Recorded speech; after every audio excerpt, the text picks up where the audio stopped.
There's a photograph taken on the morning of September 14, 1964, at the San Francisco waterfront. You've never seen it. Almost nobody has. It shows a circle of longshoremen standing around a loading platform near Pier 27, mouths open, arms frozen at their sides, staring at a man on the ground. The man on the ground weighs 310 pounds. He is not moving. Standing above him, relaxed, breathing normally, shirt still tucked in, is a 23-year-old Chinese immigrant who weighs 141 pounds, soaking wet. His name is Bruce Lee. And in exactly 3 seconds, he just ended a confrontation that every single person watching was certain would end with him in a hospital.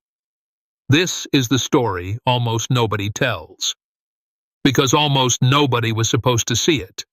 But before we talk about Bruce Lee, we need to talk about the man who grabbed him. Because if you don't understand who Victor Grasso was, truly understand the kind of man he was, then what Bruce Lee did to him in 3 seconds won't mean anything to you. It'll just be another fight story. And this is not just another fight story. Victor Grasso was born in 1931 in the Bayview Hunters Point neighborhood of San Francisco. His father, Enzo Grasso, worked the docks for 31 years before a loading crane crushed his left hand in 1952 and ended his career with a handshake and $600 in compensation. Victor was 21 years old when that happened. He watched his father come home that night, sit at the kitchen table, and stare at his mangled fingers for 2 hours without saying a word. The next morning, Victor walked down to Pier 27 and applied for his father's position. He got it. Not because of sympathy. Because at 21 years old, Victor Grasso stood 6'3", weighed 285 pounds, and could lift a 90-pound bale of cargo over his head with one arm. The foreman took one look at him and said, "You start Monday." By 1964, Victor Grasso had spent 12 years on the San Francisco waterfront. 12 years of lifting, hauling, pulling, and fighting, because the docks in the early 1960s were not a workplace. They were a territory. Union disputes turned into fistfights. Fistfights turned into grudges. Grudges turned into men waiting for each other in parking lots after dark. Victor Grasso didn't just survive this world. He ruled it. He had put 14 men in the hospital over 12 years. 14. That number was known. It was spoken about openly, the way men speak about weather or baseball scores, just a fact of life on the waterfront. Don't bump into Grasso. Don't spill Grasso's coffee. Don't look at Grasso too long. Everyone knew the rules. By the fall of 1964, Victor weighed 310 pounds. Not fat. Thick. The kind of thick that comes from 12 years of moving cargo by hand. Forearms like bridge cables, a neck that had swallowed his collar, hands so wide he could palm a basketball like a tennis ball. He wore a size 15 boot. He ate 6 meals a day. And he had never, not once in his adult life, lost a physical confrontation. Not a single one. That's important. Because when a man goes 33 years without ever being physically humbled, something happens to his brain. He stops seeing other men as equals. He starts seeing them as furniture, things to be moved out of his way when they're inconvenient. There's one story about Grasso that circulated among the dock workers for years. In March of 1962, a new hire, a former amateur boxer named Tommy Callahan, about 220 pounds, built like a fire plug, accidentally knocked over Grasso's lunch pail while moving a pallet with a hand truck. Callahan apologized immediately. He apologized 3 times. But Grasso just stood there looking at his sandwich on the concrete floor, and then he looked at Callahan the way a cat looks at something small and trapped. He didn't say a word. He simply reached out, grabbed the front of Callahan's jacket with one hand, and headbutted him. One single headbutt. Callahan's nose broke in 2 places. Blood everywhere. Callahan staggered backward into a stack of crates, slid down to the ground, and didn't get up for 10 minutes. Nobody called the police. Nobody filed a report. The foreman walked over, looked at Callahan bleeding on the concrete, looked at Grasso and said, "Clean this up before the next shift." That was it. That was justice on the San Francisco waterfront in 1962. And Grasso learned something from every one of these incidents. He learned that there were no consequences, that he could do whatever he wanted to whoever he wanted, and the world would simply rearrange itself around his violence, like water flowing around a boulder. And there was something else about Victor Grasso that everyone on the waterfront knew, but nobody talked about directly. He hated the Chinese workers, hated them openly, vocally, and sometimes physically. The San Francisco docks in 1964 employed a small number of Chinese-American laborers, mostly in sorting and inventory positions. Grasso had a particular habit of bumping into them when they walked past, a hard shoulder check that would send a smaller man stumbling. If anyone said anything, he'd smile and say, "Didn't see you there." He always smiled when he said it. That smile was worse than the bump. Now, let's talk about how Bruce Lee ended up at Pier 27 on a Tuesday morning in September. In the fall of 1964, Bruce Lee was not yet famous. He was not a movie star. He had no posters on anybody's wall. He was a 23-year-old martial arts instructor living in Oakland, running a small school called the Jun Fan Gung Fu Institute. He had maybe 40 students. He drove a used car. He was married to Linda Emery, and their first child, Brandon, was just 5 months old. By every external measure, Bruce Lee was nobody. But inside the martial arts community of the San Francisco Bay Area, a very different story was circulating. Word was spreading, quietly through dojo conversations and training hall whispers, that this skinny Chinese kid in Oakland was doing things that shouldn't be possible. He was hitting people before they could see his hands move. He was blocking attacks that hadn't been thrown yet, reading bodies the way a chess master reads a board 3 moves ahead. James Lee, his training partner and no relation, had told people at a gathering in Chinatown, "I've trained with martial artists for 20 years. I've never seen anything like this kid. He's not faster than everyone else. He's operating on a different clock." There was a specific demonstration that had become legend in Bay Area martial arts circles. At a private gathering in a Chinatown basement in July of that year, just 2 months before the waterfront incident, Bruce had invited a local judo black belt named Howard Takayama to try and grab him. Takayama was an experienced grappler, 205 pounds, fast hands, excellent timing. Bruce stood in front of him with his arms at his sides. "Grab my wrist," he said. Takayama lunged and grabbed air. He tried again. Air. He tried 6 more times, each time faster, each time more committed, and each time his hands closed on nothing. Bruce hadn't moved his feet. He'd barely moved at all. He was simply reading Takayama's intention.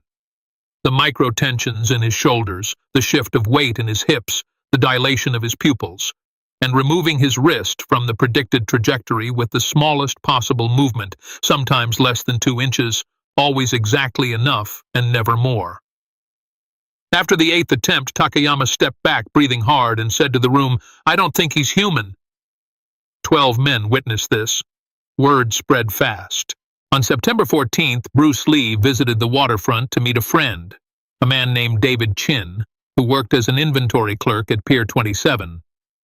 David had been one of Bruce's earliest students in San Francisco, and Bruce occasionally stopped by the docks to share tea and talk philosophy during David's morning break. It was a routine visit, nothing more. Bruce arrived at approximately 8:40 in the morning, wearing dark slacks, a white button-down shirt, and leather shoes.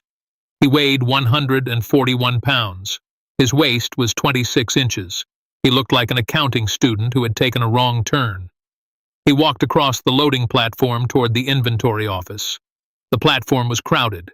A cargo ship called the Constellation had docked that morning, and roughly 40 longshoremen were working the unloading line.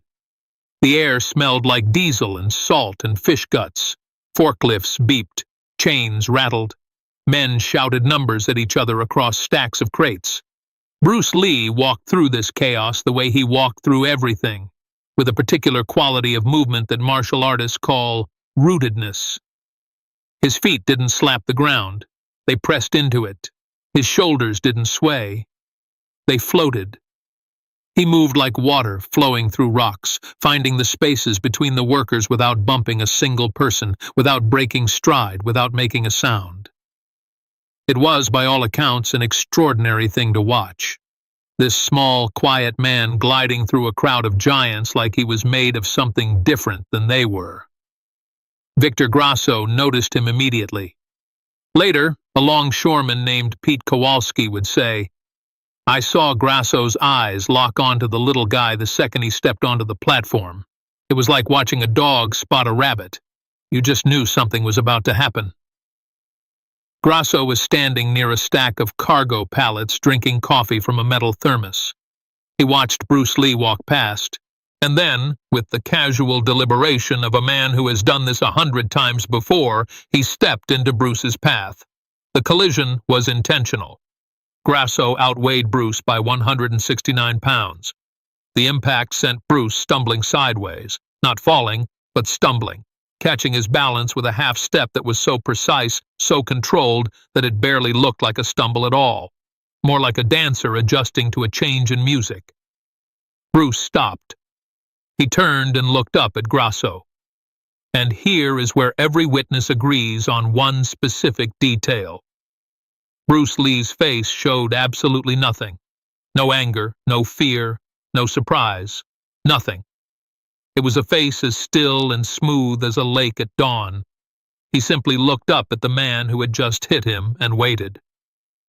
Grasso looked down at him. The size difference was almost comical. Grasso's chest was at Bruce's eye level. His shadow covered Bruce entirely. He took a long sip of his coffee, then spoke. "You bumped into me." Bruce said nothing. "I said you bumped into me, you deaf?" Bruce Lee looked at him for another moment, then he said very quietly, "I don't think that's what happened." The loading platform went quiet. Not all at once, in patches. The men nearest to Grasso stopped talking first, then the men near them, then the men across the platform. Within about 10 seconds, roughly 35 longshoremen were watching. They knew what was coming. They'd seen this script before. Grasso bumps into someone. Grasso says they bumped into him. Grasso waits for an apology, and if the apology doesn't come, and even sometimes when it does, Grasso hurts them. Pete Kowalski took 2 steps back. Another worker, a man named Ray Salinas, quietly set down the clipboard he was holding. David Chin, who had been walking out of the inventory office to meet Bruce, froze in the doorway. He knew Bruce Lee's abilities better than almost anyone on that platform, and even he wasn't sure what was about to happen. Grasso set his thermos down on a crate. Slowly, deliberately. The metal clinked against the wood, and in the silence of that platform, it sounded like a gunshot. "What did you say to me?" "I said I don't think that's what happened," Bruce repeated. Same volume, same tone, same absolute stillness in his face. He hadn't shifted his weight. He hadn't clenched his fists. He hadn't taken a step back. He was standing exactly where he'd been standing, with his hands relaxed at his sides, and looking up at Victor Grasso the way a man looks at a weather forecast, with mild, detached interest. Grasso leaned forward. His face was now about 8 inches from Bruce's. This was his technique, the loom. He'd done it dozens of times.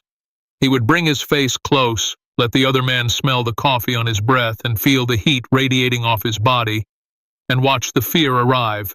It always arrived. In the eyes first, a flicker, a dilation, a darting glance toward the nearest exit.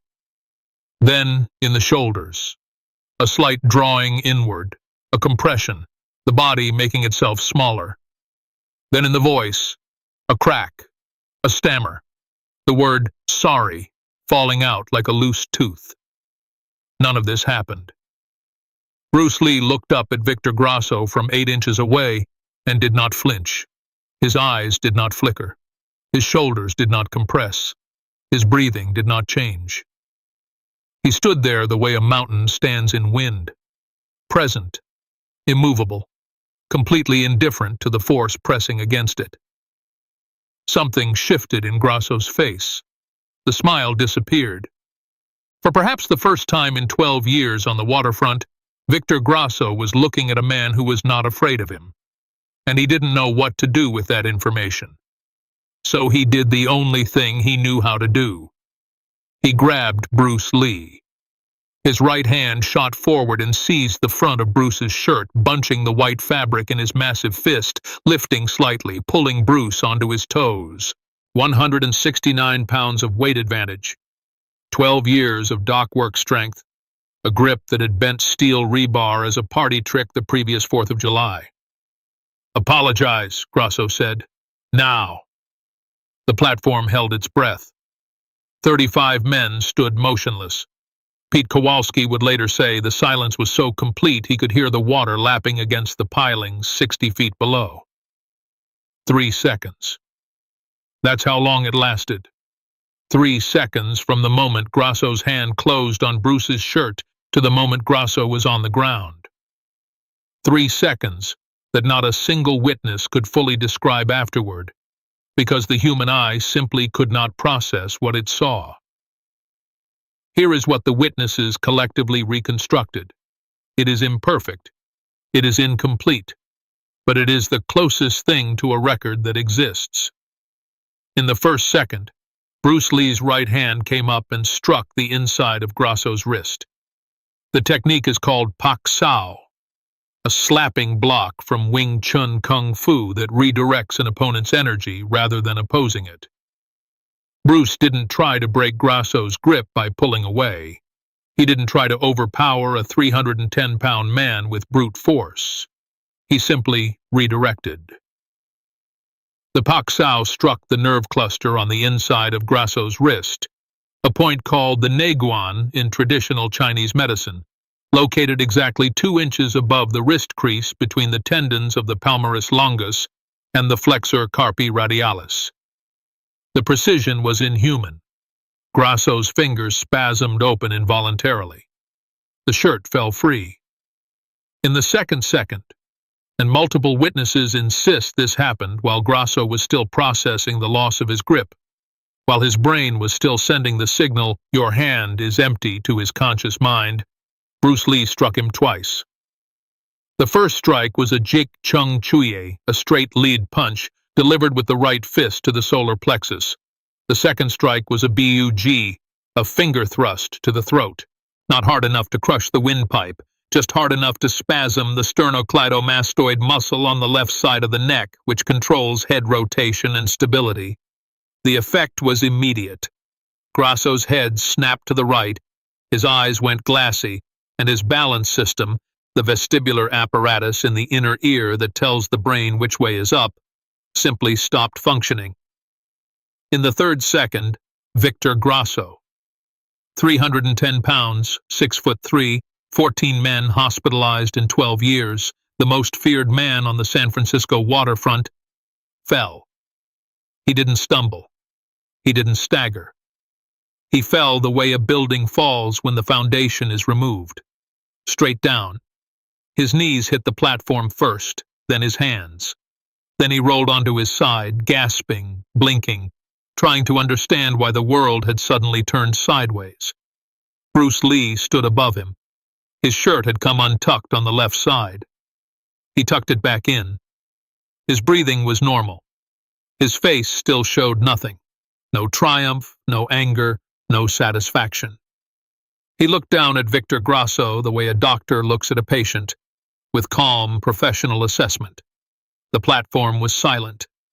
35 men stood with their mouths open, their arms slack, their brains trying to reconcile what they had just seen with everything they believed to be true about the world. Pete Kowalski said later, "I kept replaying it in my head, trying to slow it down, trying to see the parts. But there were no parts. It was just nothing." And then Grasso was on the floor, like somebody edited reality and cut out the middle. Ray Salinas, who was standing closest, said, "I've seen bar fights. I've seen street fights. I've seen guys go at it with pipes and chains, I've never seen anything like that. The little guy hit him 3 times and I only saw one of them. The other 2 I had to be told about afterward. David Chin walked out of the inventory office doorway. He wasn't surprised. He was smiling. Grasso stayed on the ground for approximately 45 seconds. When he finally pushed himself up to a sitting position, his right hand was shaking, a fine tremor in the fingers that wouldn't fully stop for another 3 hours, according to a co-worker who watched him try to hold his thermos later that morning. He looked up at Bruce Lee with an expression that multiple witnesses described using the same word, confusion. Pure, childlike confusion, not anger, not humiliation. Confusion, as if the laws of physics had been personally revised in front of him and nobody had sent him the memo. Bruce Lee extended his hand. He extended his hand down to the man who had just assaulted him, who had grabbed his shirt and demanded an apology, who had humiliated and bullied Chinese workers on this dock for years. He offered to help him up. Grasso stared at the hand for a long moment. Then he took it. Bruce pulled him to his feet, and the ease with which he did it, the casual leverage, made several workers exchange glances. How was a 141-pound man pulling a 310-pound man off the ground like he was lifting a bag of groceries? "Are you okay?" Bruce asked. His voice was calm, gentle, even. Grasso nodded slowly. He opened his mouth, closed it, opened it again. Then he said something that no one on that platform expected to hear come out of Victor Grasso's mouth. "What? What are you?" Bruce Lee looked at him for a moment. Then he smiled. A real smile, warm and completely without malice, and said, "I'm just a man who's been practicing." He turned, walked across the platform to meet David Chin, and the 2 of them disappeared into the inventory office for tea. The loading platform remained silent for another full minute. Then Pete Kowalski picked up his clipboard, looked at Ray Salinas, and said, "I'm going to tell this story for the rest of my life, and nobody is ever going to believe me." He was right. Almost nobody did. But here's what makes this story important. It's not the fight. 3 seconds of physical confrontation between a trained martial artist and an untrained dock worker, no matter how dramatic, is ultimately just a physical event. Bodies moved. A man fell. The sun kept shining. What makes this story important is what it reveals about a principle that Bruce Lee spent his entire life trying to teach the world, a principle that most people still haven't learned 60 years later. The principle is this: size is a story. Strength is a story. Intimidation is a story. And stories only have power over you if you believe them. Victor Grasso had spent 12 years telling a story with his body. The story said, "I am big, I am strong, I am dangerous. You should be afraid." And for 12 years, every single person who heard that story believed it. They made themselves small. They stepped aside. They apologized for things they didn't do. Not because Grasso was actually invincible, no human being is invincible, but because they accepted his story as their reality. Bruce Lee didn't accept it, not because he was arrogant, not because he had a death wish, but because he had spent years training himself to see past the story and look at the physics, the actual mechanical, biological physics of what a human body can and cannot do. He saw Grasso's weight not as an advantage, but as a commitment. 310 pounds moving in one direction cannot easily change direction. He saw Grasso's strength not as a weapon, but as a dependency. A man who relies on brute force has never needed to develop precision, and without precision, force is just noise. He saw Grasso's intimidation not as power, but as evidence of weakness. Because a man who needs you to be afraid has already told you that fear is the only tool in his toolbox. Bruce Lee wrote in his personal journal in 1965, roughly a year after this incident, a passage that reads, "The stiffest tree is most easily cracked, while bamboo survives by bending with the wind. Emptiness is the starting point. In order to taste my cup of water, you must first empty your cup." He wrote those words in a small notebook with a black cover that is now held in the Bruce Lee Foundation archives. And while we cannot say with certainty that he was thinking about Victor Grasso when he wrote them, the principle is identical. Grasso was the stiffest tree. He was rigid. He was committed to one story, the story of his own size, his own strength, his own dominance. He had never emptied his cup. And so, when reality served him something new, a man who was not afraid, a body that moved in ways he couldn't track, a force that was precise where his was blunt, he had no room to receive it. He simply cracked.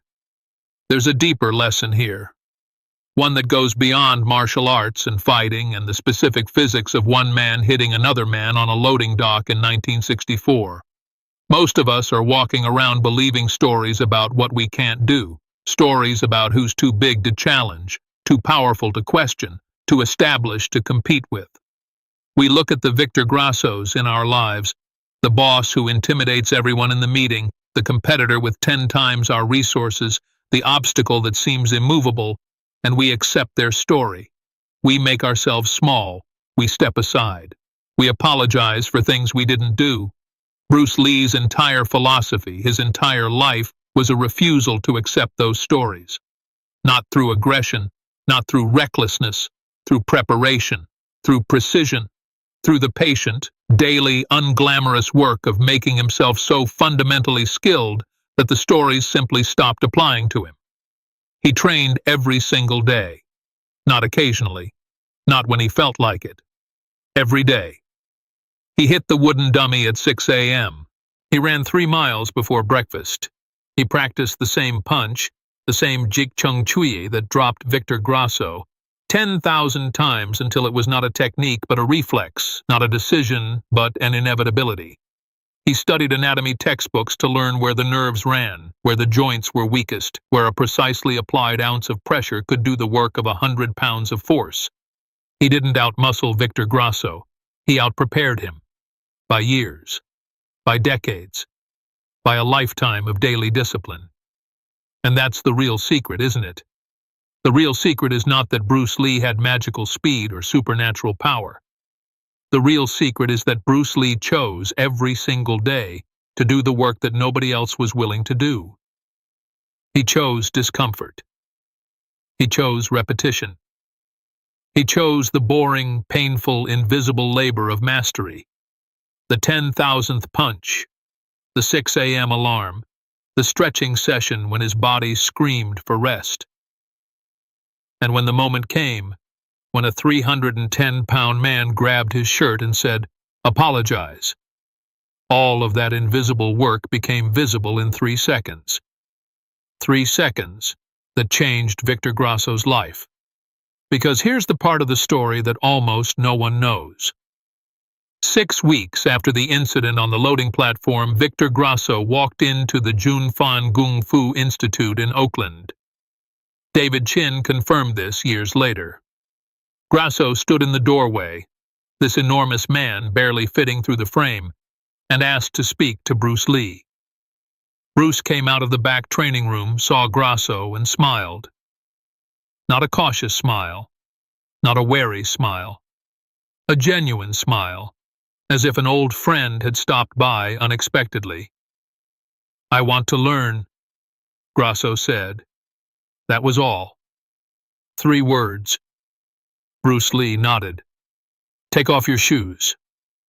Victor Grasso trained at the Jun Fan Kung Fu Institute for approximately 4 months before work obligations made it impossible to continue making the drive from San Francisco to Oakland. During those 4 months, according to David Chin, Grasso lost 35 pounds. He stopped fighting on the docks. He stopped doing the shoulder check to the Chinese workers. He stopped telling the story of his own size because he had learned, when sawn in 3 seconds on a loading platform, that the story was a cage, not a crown. David Chin recalled one evening in particular. It was late October, about 6 weeks into Grasso's training. Bruce was teaching him Chi Sao, sticky hands, a Wing Chun sensitivity drill where 2 partners stand face to face, forearms touching, rolling their arms in slow, continuous contact. learning to feel the other person's intention through pressure and movement. The drill requires the opposite of everything Grasso had ever known. It requires softness, listening, yielding.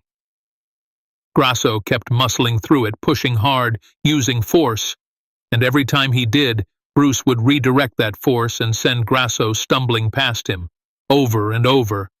Push, stumble, push, stumble.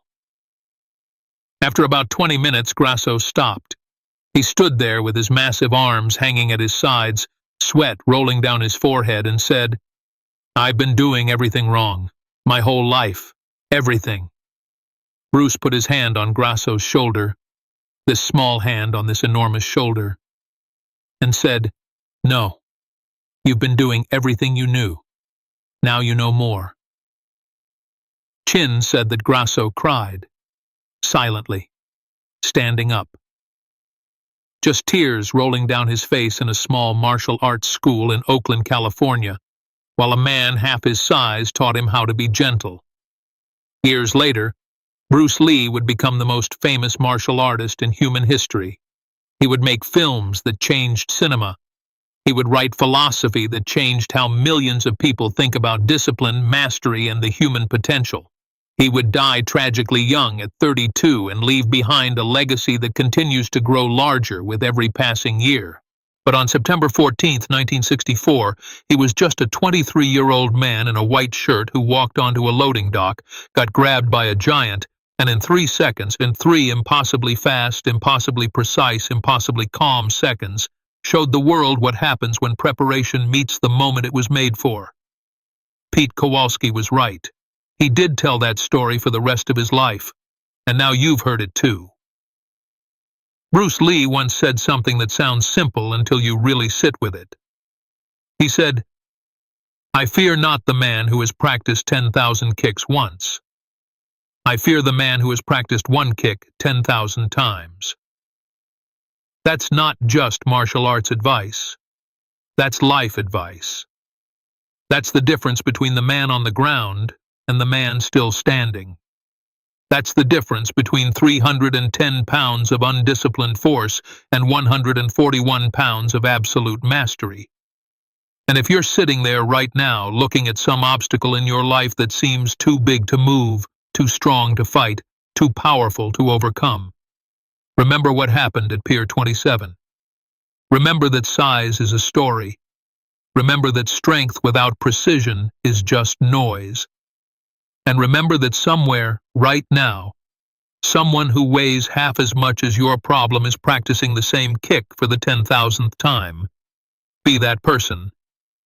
The dock is waiting.